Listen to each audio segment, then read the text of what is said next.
las iglesias y decía que con este periodo de las cartas de esta iglesia culminamos todos estos meses que venimos equipando a nuestra iglesia Bautista Jesús del Señor y a todas las iglesias, a todos los hermanos en el mundo que nos ven a través por internet, porque cada uno de nosotros somos la iglesia del Señor.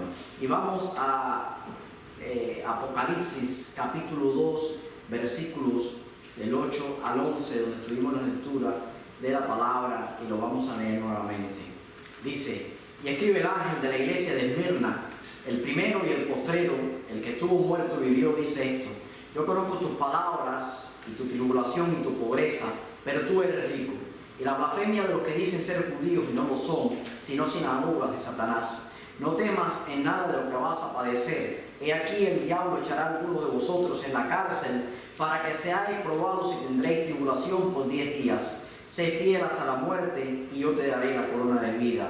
Y el que tiene oído, oiga lo que el Espíritu dice a las iglesias. El que venciere no sufrirá daño de la segunda muerte. Ayúdanos, Dios Santo, a entender tu palabra. Ayúdanos, Santo Espíritu, a explicarnos, y úsame con gran poder para poder desde este púlpito, Señor, explicar tu palabra. Gracias sobre gracias. En el nombre de Jesús te lo pedimos todo. Amén. Bueno, mis queridos hermanos, vimos que la primera carta en el código postal de nuestro Señor Jesús a las 7 iglesias existentes en el Asia Menor en aquellos tiempos, producto del gran ministerio evangelístico que estuvo la iglesia de Éfeso, que fue allí fundada por el apóstol Pablo, pues entonces se fundaron las otras 6 iglesias. Esto lo habíamos visto en el mensaje pasado. Detrás de mí ustedes van a tener mapas, van a poder ubicarse allí, los que les gusta la geografía. Y vamos a ver, decía que el Señor Jesús envió a favor de la manecilla del reloj sus cartas a las 7 iglesias, que se extendía a todos los tiempos y a nosotros hoy, porque el Señor Jesús da la carta a la iglesia, pero también tiene un carácter contemporáneo, porque la Biblia tiene carácter contemporáneo. Para usted que está sentado allí, que es parte de la iglesia del Señor Jesús, es también esta carta del Señor Jesús. Y les venía diciendo que vamos a mantener los mismos 5 puntos que tuvimos el mensaje pasado para todas las iglesias, pero que también las cartas las íbamos a entender de 3 maneras. Primero, en lo histórico. Segundo, habíamos dicho que íbamos a entenderlo en lo pastoral. Y tercero, habíamos dicho que lo íbamos a entender para la aplicación práctica que tenían estas cartas. Práctica primero, para las iglesias físicas de Asia, estas 7 iglesias que están viendo detrás de mí. Y segundo, como para nosotros también, la aplicación práctica que el Señor Jesús nos deja a través de estas cartas. Recuerden que estamos al final de la Biblia, en el último libro, el último mensaje profético que lanza el Señor a sus iglesias, que dice el Señor a sus iglesias, y que no debemos de perderlo de vista. ¿Por qué? Porque ya estamos en un periodo donde usted y yo está esperando el regreso del Señor Jesús. Estamos esperando la segunda venida del Señor Jesús. Ya la Biblia está completa, ya Dios habló todo lo que tenía que decirle a sus hijos, a su iglesia, ya Dios lo dijo. Ahora, ¿qué tenemos que hacer nosotros? Aplicar de manera práctica lo que el Señor nos dijo a cada uno de nosotros. Ya la Biblia, la profecía de Dios está sellada. Entendámoslas y comprendámoslas para estar preparados para el segundo regreso del Señor Jesús. Yo les decía que a través de 5 puntos vamos a estar viendo los mismos 5 puntos, reitero, que vimos en Éfeso y que vamos a estar viendo a través de las 7 cartas. El primer punto: ¿quién es el remitente? Aunque dimos una introducción amplia, siempre se identifica el remitente en la iglesia. Un segundo punto, hay un segundo punto aquí: el elogio que le hace el Señor Jesús a estas iglesias. Hay un tercer punto aquí también. ¿Cuál va a ser el tercer punto acá? Bueno, va a ser la crítica que le hace el Señor Jesús a las iglesias. Hay un cuarto punto también, que es la instrucción que da el Señor Jesús a la iglesia. Y termina con un quinto punto: la promesa del Señor Jesús a nosotros, que somos la iglesia. Aplicación práctica para la iglesia de Asia y aplicación práctica para usted y para mí hoy, que somos el cuerpo de Cristo, que somos la iglesia de Cristo. Vamos al primer punto, el remitente. Y regresamos donde tuvimos la lectura devocional. Capítulo 2, versículo 8. Dice así: y escribe el ángel de la iglesia en Esmirna, el primero y el postrero, el que tuvo muerto y vio, dice esto. Recuerda, desde el mensaje pasado que dije que íbamos a ver primero la aplicación práctica, la pastoral, y después la histórica, la pastoral y la aplicación práctica para nosotros. Vamos a comenzar así. Vamos a hacer, detrás de mí sí va a estar proyectado, que demore un poco buscando la Biblia, porque la Biblia detrás de mí va a estar siempre proyectado. Se ve bien de ahí, ¿verdad? Va a estar proyectado el versículo bíblico, pero siempre es importante buscarlo acá en la Biblia de nosotros, ¿verdad? Vamos a hacer un poco de historia, vamos a estar haciendo un poco de historia primero. Ahora, las escrituras, la Biblia no dice con claridad cuándo fue que se formó esta iglesia, ni cómo se formó, pero sí sabemos, y lo vimos en la introducción, y repito, que fue producto de aquel ministerio que tuvo Pablo allí. En Hechos capítulo 19, versículo 10, se menciona esta iglesia también. Les repito, producto de una iglesia madre misionera que fue la iglesia ¿de qué? De Éfeso, una iglesia misionera. Si nosotros somos capaces de ser misioneros, y es lo que hemos venido viendo durante todo este tiempo, y de predicar la palabra, pues entonces nos vamos a multiplicar. Aquí en Esmirna se llegó a fundar producto de que hermanos que en un momento determinado, en una primera generación, como vimos, predicaron la palabra del Señor, pues entonces se fundaron estas otras misiones y llegaron a ser iglesias grandes también aquí. Y se identifica el ángel del Señor, dice, y escribe el ángel de la iglesia en Esmirna. Y aquí vemos cómo el Señor se viene identificando desde que tuvimos la introducción, desde el capítulo 1, los versículos 17 y 18, donde estuvimos allá, que se viene identificando el Señor y que envía, como dice acá, escribe al ángel de la iglesia de Esmirna. Lo envía ¿a quién? Al ángel de la iglesia en Esmirna. Habíamos dicho en el mensaje pasado que el ángel era el líder espiritual de la iglesia. En este caso nosotros era el pastor. Y también al pastor y también a la congregación. Recuerda que el Señor Jesús se dice tú, la palabra tú había dicho que era extensiva a cada uno de los miembros. Por lo tanto, al pastor de la iglesia, al líder espiritual de la iglesia y a cada uno de la iglesia está esta carta enviada. Ahora, recuerden, Éfeso era próspera, también Pérgamo fue próspero y tenían gran importancia, pero Esmirna no se quedaba atrás. Esmirna fue una ciudad de una gran importancia, era la ciudad más hermosa que tenía el Asia Menor. Y hay algunos que llegaron a decir que Esmirna fue el rival de Éfeso. Recuerden, vuelvo a repetir, Éfeso fue la iglesia madre. Algunos llegaron a decir que Esmirna era la iglesia rival de Éfeso. De todas aquellas ciudades de Asia, era la más encantadora. Estamos haciendo un poco de historia. Se le llamaba el adorno de Asia, la corona de Asia o la flor de Asia. Esta era Esmirna. Y actualmente, el que vaya a la Biblia, actualmente es la ciudad de Esmir en Turquía. El que vaya allí a un mapa y lo vea, yo estuve mirando, maravillosa esta ciudad. Es decir, que era lo más lindo, lo más encantador que tenía allí Asia Menor. Ahora, fue también una ciudad muy prominente en cuanto a la ciencia y en cuanto a la medicina. Se desarrolló mucho allí la medicina y la ciencia, y fue una de las ciudades que disputaban que allí había nacido Homero, el gran poeta de la antigüedad, también allí. Bueno, a fines del primer siglo, cuando se está escribiendo esta carta,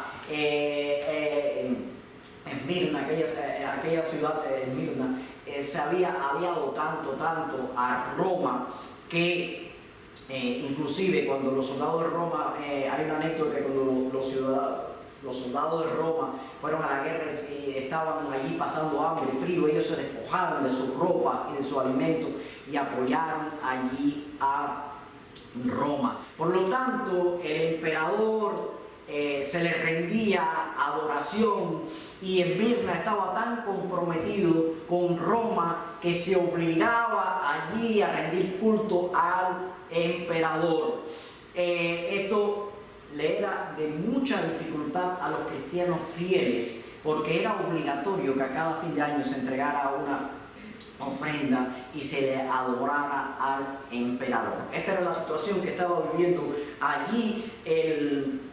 También en el año 26 después de Cristo fue la segunda ciudad de Asia Menor que se disputó y se ganó por ser tan aliada a Roma en que se construyera el templo a la divinidad de Tiberio. Fue esta ciudad fue elegida por el momento que tenía. Y bajo el emperador Domiciano llegó a ser un pecado capital el no ofrendar o el negarse a ofrendar sacrificios y adoración al emperador.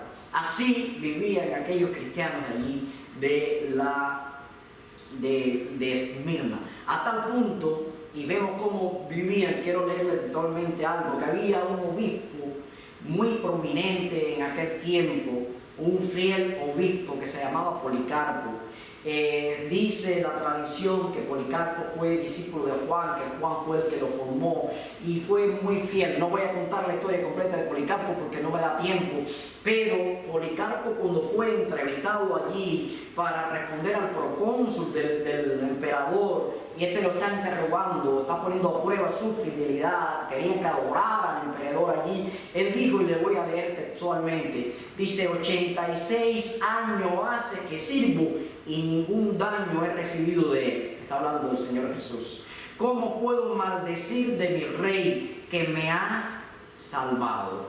Así este gran obispo manifiesta la situación que estaba viviendo la iglesia de Esmirna en aquel momento. Y dice: el primero y el postrero. Así comienza identificándose este remitente. El Señor se presenta aquí en Esmirna de la misma forma que se había presentado a las otras iglesias, de la misma forma que se va a ir presentando a toda la iglesia. Se está identificando como el primero y el postrero.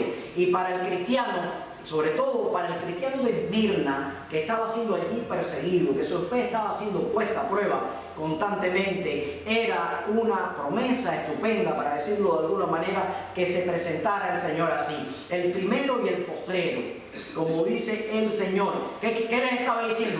Yo soy el infinito, el que siempre ha existido, el que existe y el que existirá, en el que ustedes pueden confiar, porque yo he sido siempre y he formado parte de la historia aún antes de llegar a este momento en que ustedes están sufriendo. Y también se presenta como un verdadero hombre. Dice que estuvo muerto y estuvo vivo. El que estaba escuchando ayer en las palabras, y nosotros que escuchamos hoy estas palabras, los que estamos oyendo esto, estamos escuchando la voz de un Dios eterno que entra a la historia de la humanidad como Salvador. Dice Romanos capítulo 4 versículo 25, el cual fue entregado por nuestras transgresiones y resucitado por nuestra justificación. Este Señor Jesús es el remitente de la carta y así se está presentando allí. Es consolador lo que dice el Señor Jesús, ya que en Hechos capítulo 13 versículo 8 dice que Jesucristo es el mismo ayer y hoy y por los siglos de los siglos. Aquel que enfrentaba, aquella iglesia que enfrentaba pena de muerte, estaba siendo perseguida y estaba siendo humillada, tiene la gran bendición que el que es por los siglos de los siglos le estaba escribiendo una carta muy consoladora. Lo segundo que vemos, después que se presenta el escritor de la carta, es que le hace un elogio a esta iglesia.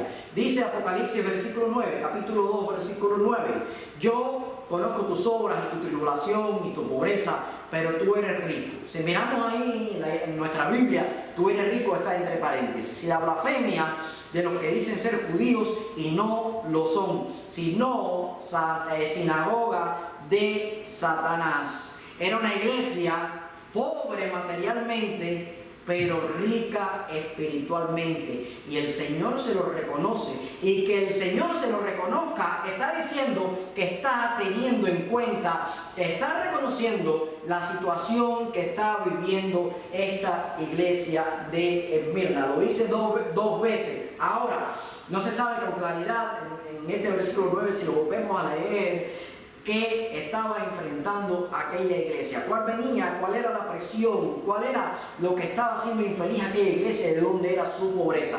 Lo primero que podemos ver que era una congregación que podía haber sufrido porque no adoraba al emperador. Allí se levantaron judíos y se levantaron gentiles que se hicieron de muy buena posición económica, que se favorecían porque adulaban y adoraban al emperador. Pero esta iglesia, al no hacerlo, puede ser que les haya sido arrebatada por una orden imperial, les haya sido arrebatado los bienes y demás a esta congregación que era pobre. El Señor lo dice aquí en el versículo 9, que era pobre, o que tal vez, lo segundo que podemos pensar aquí, era que fueron encarcelados, que fueron humillados, que le confiscaron todas sus propiedades por lo mismo, por no someterse al emperador y por no adorarle. Ahora, ellos se sometían al poderío civil, ellos se sometían a las leyes civiles, sí, pero los cristianos fieles de esta iglesia a la que Jesús escribe no se sometían a la idolatría y no se sometían al paganismo en el cual estaba envuelto aquella iglesia. Y el Señor reconoce aquella pobreza, el Señor conoce a su rebaño, cuida a su rebaño, y es por eso que dice, pero tú eres rico.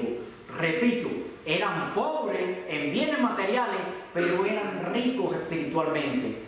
Y así, mis queridos hermanos, yo no sé ustedes, yo no sé, esta no es una iglesia de grandes recursos, esta no es una iglesia de grandes propiedades, no tenemos inclusive ni templo propio, pero yo lo que quisiera es que esta iglesia fuera como la iglesia de Esmirna, una iglesia que no adora toda la idolatría y el paganismo que está allí afuera en este mundo y que es rica espiritualmente. Desde que llegué aquí a esta iglesia, estoy abogando por la salud espiritual de cada uno de ustedes. Porque si espiritualmente estamos bien con el Señor, todo lo demás, repito, todo lo demás nos va a ser añadido. El Señor nos va a bendecir en todo lo demás. Y el Señor lo reconoce. El Señor está diciendo, como dijo allá en Mateo 6:20, que hagamos tesoros ¿dónde? ¿Dónde son los tesoros que tenemos que hacer nosotros? Allá en el cielo. Allí es donde debemos de hacer estos tesoros de nosotros. Era una congregación que tipifica a los creyentes de todos los tiempos. ¿Pero a qué tipo de creyentes? Al apóstol Pablo, el fundador de la iglesia de Éfeso, que resultó como fundador de toda la demás iglesia, dijo en 2 Corintios capítulo 6 versículo 10, ¿cómo vamos a hacer los cristianos en todas las partes del mundo? Como entristecidos, ¿más qué? Más siempre gozosos. Miren, esto es paradójico, pero lo entendemos nada más cuando tenemos al Señor en nuestros corazones. Como pobres, ¿más qué? Más enriquecido a muchos, como no teniendo nada, más poseyéndolo todo. Así vivía aquella congregación fiel de Esmirna. Y así, hermanos, yo quisiera que podamos vivir cada uno de nosotros, aunque los problemas de este mundo llegan a nuestras vidas y nos entristezcamos porque es parte de la humanidad preocuparnos, entristecernos, preocuparnos, pues entonces que estemos siempre gozosos. El gozo no nos lo puede robar nadie, porque el gozo depende de nuestro Señor, el gozo depende de nuestro Dios. Y por último, seguimos leyendo, los creyentes no solo enfrentaban aquella pobreza, aquellos creyentes no solo estaban en aquella ruina, sino que dice que tenían que enfrentar también, seguimos leyendo el verso, dice la blasfemia de los que se dicen ser judíos y no lo son, sino sinagogas de Satanás. Enfrentaban pobreza, pero también tenían que enfrentar a Satanás. Y Satanás es un rival digno de tener en cuenta, que solo lo podemos vencer ya por Jesús. Somos más que victoriosos cuando tenemos a nuestro Señor Jesús. Y mira la palabra que usa ahí, blasfemia. Es una palabra fuerte, la palabra que utiliza aquí. Son las palabras más hostiles y más que puedan ofender a Dios. Y estaban blasfemando, ellos estaban blasfemando allí. Dice que se dicen ser judíos, pero no lo son. Aunque eran judíos como raza, se estaban comportando espiritualmente como paganos. Eran judíos, eran parte de ellos, pero se estaban comportando como si fueran paganos, pero como si fueran gentiles también, que estaban entonces aborreciendo y haciendo blasfemias contra el Señor Jesús, contra Dios, y Dios les reconoce esto. Dice: los que aborrecen el Evangelio, que son sinagogas de Satanás. ¿Qué quiere decir eso? Que estaban planificando un ataque no solo con una iglesia, sino que planificaban un ataque también contra la fe en Cristo. Y eso es lo que ha hecho el diablo a través de toda la historia: atacar la fe del cristiano, poner en duda la fe del cristiano. Si Satanás logra debilitar la fe del cristiano, habrá vencido la batalla.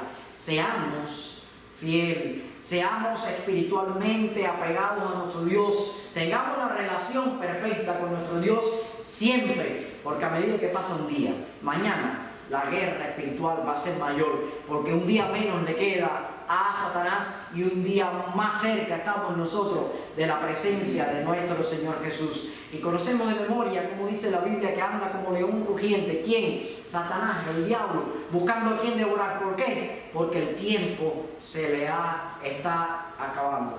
En mis oraciones yo le pido al Señor que me ayude a ser buen administrador de mi tiempo, porque a veces no administro muy bien mi tiempo, o a veces no me alcanza el día, pero siento que puedo ser un poquito mejor administrador de mi tiempo. Y estaban diciéndole esto, ¿no? Que eran sinagogas de Satanás, asediaban constantemente allí a Satanás. Ahora, la iglesia de Esmirna, yo le repito, tipifica la riqueza de los fieles en Cristo que han sufrido a lo largo de toda la historia. Se ven reflejados a través de esta iglesia de Esmirna. Punto número 3, la crítica. La crítica. ¿Quién me lee el versículo de la crítica? A ver, ¿quién me lee el versículo de la crítica? Bueno, ya la proyección me engañó, me hizo trampa. No existe ninguna crítica para esta iglesia, porque una iglesia que está bajo persecución, una iglesia que está purgada, se prueban de verdad los fieles. Los que van a una iglesia que están bajo persecución son porque son fieles. ¿Quién viene aquí? Sea sincero. ¿Quién entra por esa puerta sabiendo que le puede costar la vida? ¿Quién dice que es cristiano libremente en la calle sabiendo que le pueden matar? Que el gobierno, en este caso no estamos hablando de un gobierno pobre, del emperador romano, de una fuerza militar tremenda, de un poderío tremendo en todos los aspectos.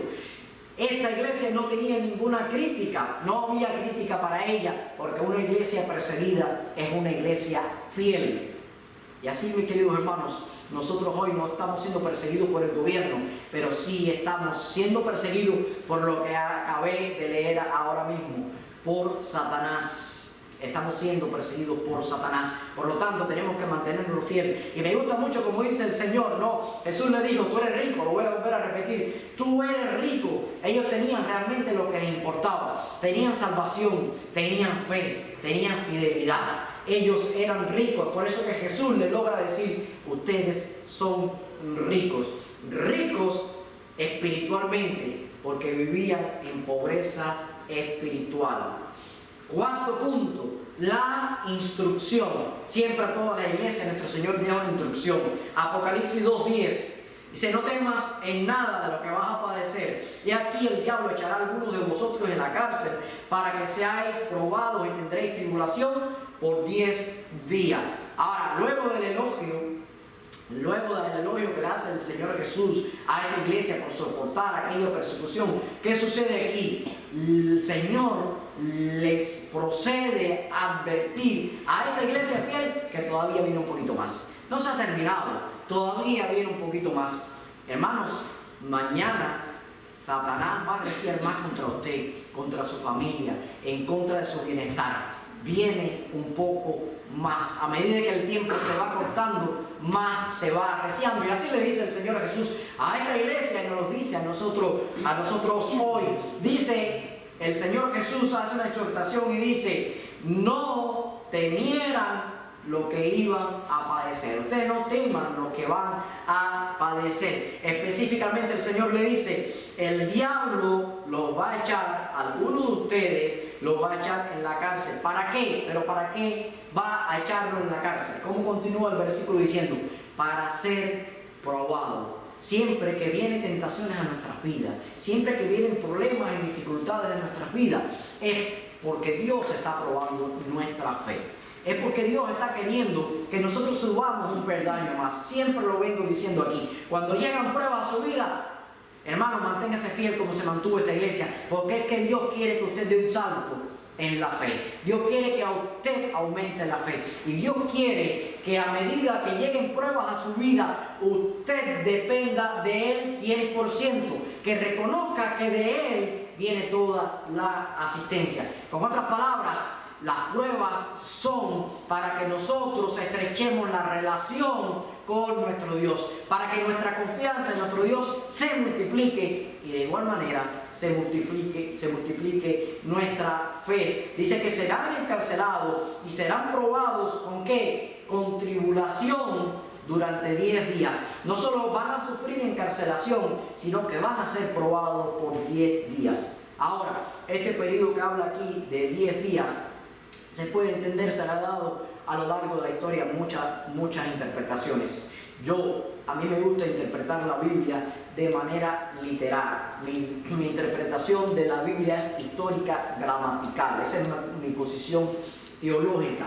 A mí no me gusta, aún aunque esté en el Apocalipsis, llevar mucha imaginación allí, lo que se llama teológicamente alegorizar. No me gusta alegorizar, me gusta creer fielmente lo que dice la Biblia, porque si todo lo que ha dicho hasta aquí se ha cumplido literalmente, no tiene por qué no cumplirse casi de manera literal o literalmente en el resto de la Biblia, y sobre todo en este libro del Apocalipsis. Bueno, hay quien ha pensado que son 10 días literales, hay quien ha pensado que son 10 años, hay quien ha pensado que son 10 generaciones de emperadores que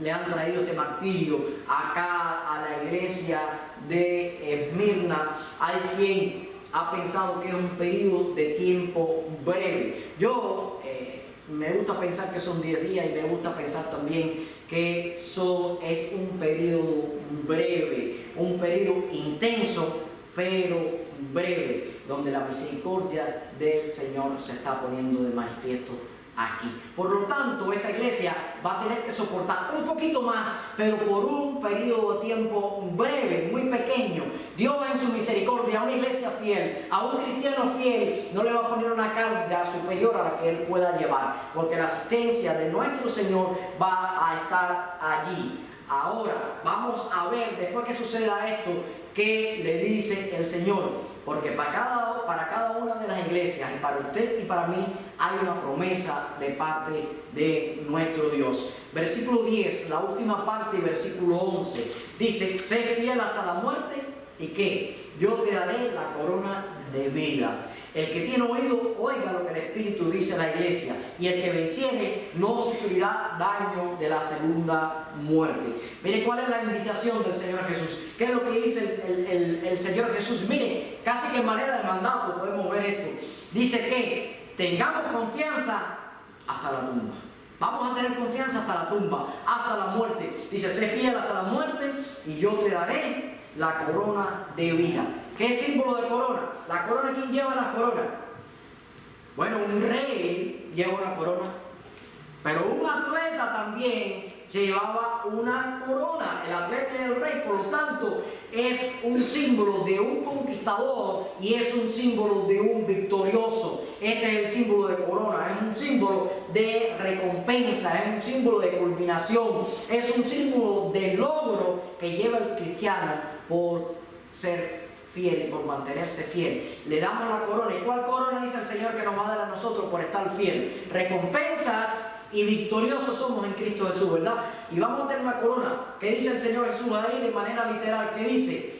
La corona que nos va a dar va a ser la corona de ¿qué?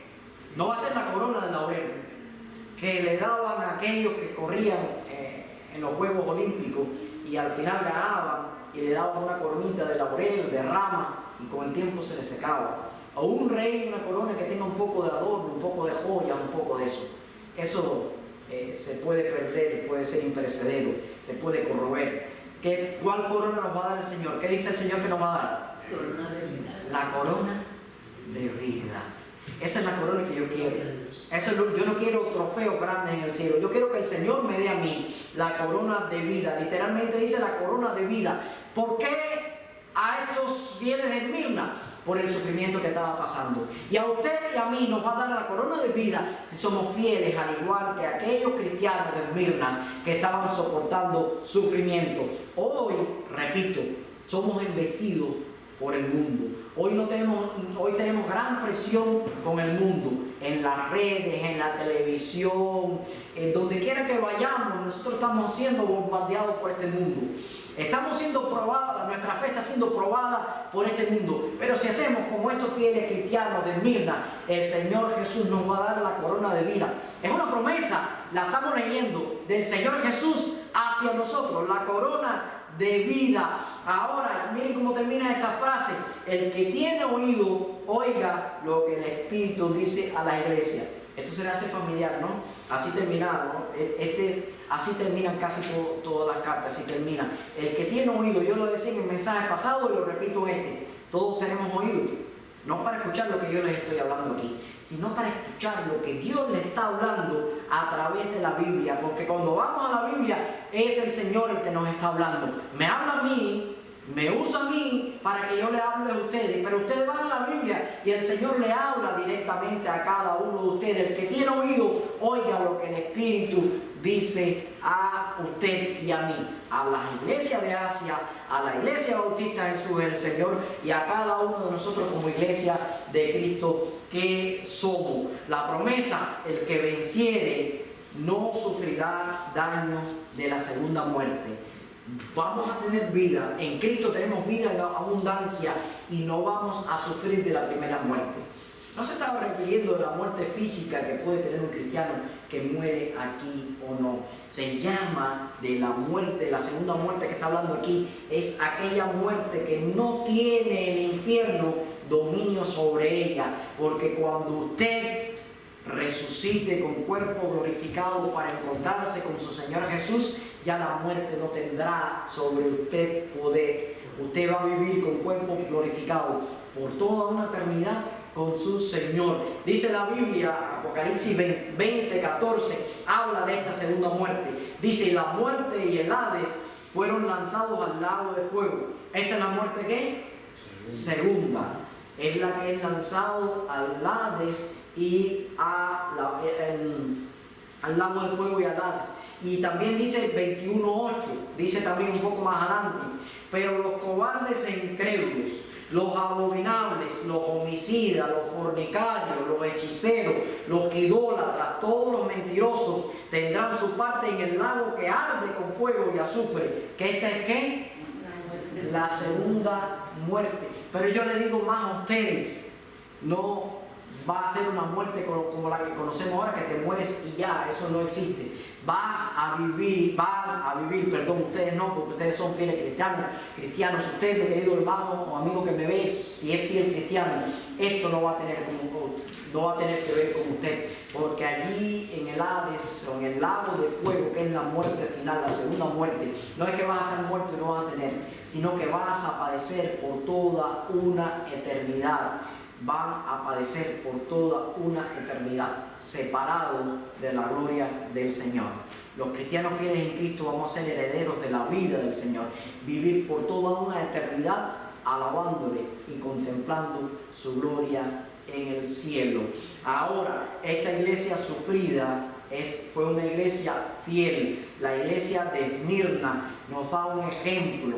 La iglesia que se levanta en todos los tiempos. Esta iglesia, Jesús Bautista, Jesús es el Señor, puede decir lo mismo que dijo Lucas en el capítulo 8, versículo 15. Con corazón bueno y recto retienen la palabra oída y dan fruto con perseverancia. Esta iglesia de Esmirna vivía así. Yo quiero que esta iglesia se parezca a la iglesia de Esmirna. Una iglesia que no recibió crítica porque era una iglesia fiel. Una iglesia pobre materialmente, pero una iglesia rica espiritualmente. De eso se trata la vida cristiana. Vivir con un gozo eterno que solo el Señor nos dio.